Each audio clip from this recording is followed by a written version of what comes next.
La chasse sous-marine, c'est un dada, une passion totalement polynésienne, non sans tragédie parfois.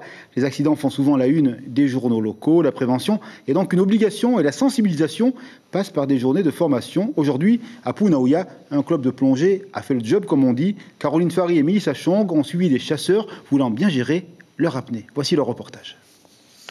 Il n'y a plus de souffle, le moulinet s'est coincé. Là, j'enlève ça, je snap, hop, je vais mordre.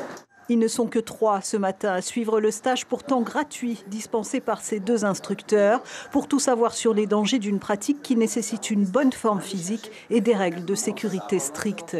Depuis des années, on fait des formations avec mon club Tefana Chasse Sous-Marine. C'était avant tout... Maintenant, il y a trop de morts en fait, en pêche. C'est pour éviter ça.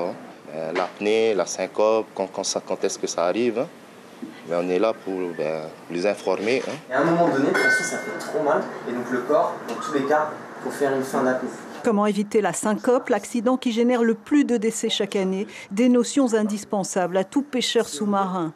Donc connaître son corps, connaître ses temps d'apnée, faire une respiration, faire une récupération entre les apnées assez longue, aller pas plus profond qu'on peut, choisir bien son matériel, donc une bonne combi, pas mettre trop de plomb. Tout ça, c'est des petits facteurs qui peuvent faire qu'on ne va pas tomber en syncope. Et après, réagir à la syncope, il y a des petites techniques à connaître pour maintenir la bouche fermée, pour pas que la personne, après la syncope, se noie. Ouais, il a fait son lâcher de bulle. Ah oui, voilà, j'appuie comme ça. J'enlève le masque, je libère les voies respiratoires, tapotage, insufflation. Et une grosse insufflation si ce n'est pas encore. Poum, poum. Ici, on apprend à sauver une vie. Ne jamais plonger seul pour pouvoir secourir l'autre en cas de difficulté. Ces pêcheurs en prennent conscience. Qu'est-ce que tu as appris de vraiment significatif à ce stage?